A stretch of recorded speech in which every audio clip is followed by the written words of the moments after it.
Assalamualaikum warahmatullahi wabarakatuh. Perkenalkan, nama saya Aditya Idhat SPD, calon guru penggerak angkatan 7 dari SDIT Ummul Qura Bogor. Pada kesempatan ini, saya akan mencoba menyajikan tugas dari modul 1.2 tentang koneksi antar materi, yaitu koneksi antara materi modul 1.1 dan modul 1.2. Tugas ini berupa model refleksi 4P. 4P itu sendiri adalah peristiwa, perasaan, pembelajaran, dan penerapan. Yang pertama yaitu refleksi berupa peristiwa. Dari peristiwa ini, yang pertama adalah momen yang paling penting dan mencerahkan bagi saya, yaitu ketika mempelajari modul titik 1, saya mempelajari filosofi pemikiran Ki Hajar Dewantara, di mana seorang guru bertindak sebagai among yang bertugas menuntun murid dengan memperhatikan kodratnya, dan juga pernyataan Ki Hajar Dewantara mengenai menghamba pada anak.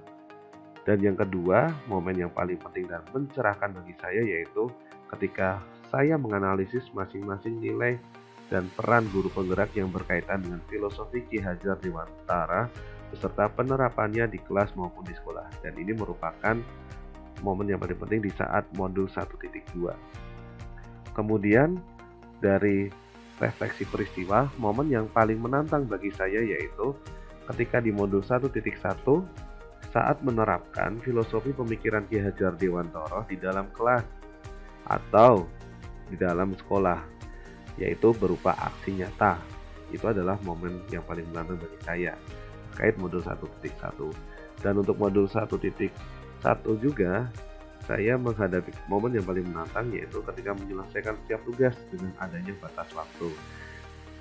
Dan untuk modul 1.2, momen yang paling menantang yaitu ketika saya menyelesaikan tugas melalui ruang kolaborasi bersama rekan sesama CGP, calon guru penggerak lainnya. Di situ menantangnya adalah saya berusaha untuk menyampaikan berdiskusi tentang materi-materi yang ada di modul 1 dan alhamdulillah berjalan dengan baik. Kemudian dari refleksi peristiwa terkait kaitan antara modul 1.1 dan modul 1.2 yang saya pahami adalah di modul 1.1 terdapat filosofi pemikiran Ki Hajar Dewantara mengenai pendidikan menuntun dan konsep menghamba pada siswa atau menghamba pada anak, di mana pendidikan haruslah berorientasi pada siswa untuk tumbuh kembangnya sesuai dengan minat dan bakatnya. Di sini ada kaitannya di mana menuntun dan menghamba pada anak itu berkaitan dengan materi yang ada di modul 1.2 yaitu nilai guru penggerak. Salah satu nilai guru penggerak yaitu berpihak pada murid, dan ini saling berkaitan. Ketika menuntun berarti kita memperhatikan pada murid dan itu berpihak pada murid. Dan juga sesuai dengan peran guru penggerak, yaitu di mana guru menjadi seorang pemimpin pembelajaran. Jadi ini merupakan kaitan antara modul 1.1 dan modul 1.2 yang saya pahami. Kemudian refleksi yang kedua yaitu perasaan. Saat momen itu terjadi, saya merasa seperti bagaikan seseorang yang mendapatkan parsel lebaran berisi beraneka jenis isinya yang sangat bermanfaat. Parsel itu adalah ilmu dan pengalaman berharga yang saya dapatkan dari pendidikan calon guru penggerak ini. Saya tentunya merasa bersyukur mendapatkan kesempatan belajar ini, dan saya dapat sharing ilmu dan juga pengalaman dengan sesama rekan calon guru penggerak lainnya di ruang kolaborasi, dan itu sangat-sangat bermakna bagi saya. Kemudian yang ketiga yaitu refleksi pembelajaran. P yang ketiga yaitu pembelajaran. Sebelum momen tersebut terjadi, saya berpikir bahwa sebelum saya mempelajari modul 1.1 dan modul 1.2, saya merasa seorang guru biasa yang berpikiran bahwa pembelajaran yang baik itu adalah murid yang duduk diam, mendengarkan, dan teacher centered, jadi berpusat pada guru. Dan saya selalu mengedepankan aspek pengetahuan atau kognitif karena mengejar KKM, ketuntasan kriteria mengajar, dan juga mengejar materi yang harus selesai. Dan saya tidak pernah merefleksi apa yang saya kerjakan. Dan jarang sekali saya untuk berkolaborasi dengan komunitas praktisi atau teman sejawat. Saya lebih sering untuk bekerja sendiri, dan itu sangat menurut saya tidak pas. Dan pembelajaran yang sekarang saya dapatkan, saya berpikir bahwa saya harus mampu menjadi pemimpin pembelajaran yang berpihak pada murid, yang senantiasa mengemas pembelajaran dengan penuh inovasi, penuh makna, dan menyenangkan. Dan saya berpikir di saat sekarang ini, setelah mempelajari, saya harus meningkatkan murid untuk dapat menjadi pemimpin bagi dirinya. Dan saya menjadi coach bagi rekan guru, berkolaborasi dan menggerakkan komunitas praktisi. Refleksi yang keempat yaitu penerapan.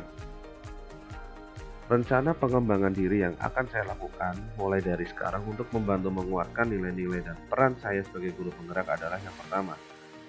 Untuk berpihak pada murid, saya akan terus berusaha untuk menjadi among yang mampu menuntun penuh dengan kesabaran. Saya akan meningkatkan kesabaran saya untuk dapat menuntun siswa dengan baik, menemukan kemampuan bakat dan potensinya, mengembangkan bakat, potensi, dan kemampuannya. Dan untuk nilai reflektif, saya akan senantiasa berpikir terbuka dan evaluasi diri, serta meminta evaluasi dari rekan guru, murid, dan orang tua murid saya. Dan di sini saya akan mendokumentasikannya dengan baik sehingga menjadi evaluasi yang baik bagi saya. Kemudian untuk nilai mandiri, saya akan berinisiatif untuk mengembangkan diri, mengembangkan kemampuan saya, potensi saya, dan terus bergerak untuk mengikuti kegiatan yang bermanfaat bagi diri saya, yang tentunya akan saya lakukan dan terapkan di pembelajaran juga sehingga bermanfaat untuk banyak orang. Inovatif, saya akan mencari ilmu yang untuk dapat menciptakan hal baru dan berani berkarya dalam media pembelajaran yang tentunya akan bermanfaat dan memberikan hal yang menyenangkan bagi murid saya, dan akhirnya murid-murid dapat nyaman dan bahagia serta selamat di dalam pembelajaran, dan itu menjadikan bermakna bagi murid-murid saya. Kemudian nilai yang kolaborasi, saya akan aktif bekerja sama dalam komunitas praktisi. Demikianlah tugas modul 1.2 tentang koneksi antar materi yang saya bisa sajikan. Terima kasih atas perhatiannya. Salam guru penggerak, mari tergerak, mari bergerak, dan mari menggerakkan. Wabillahi taufiq wal hidayah. Assalamualaikum warahmatullahi wabarakatuh.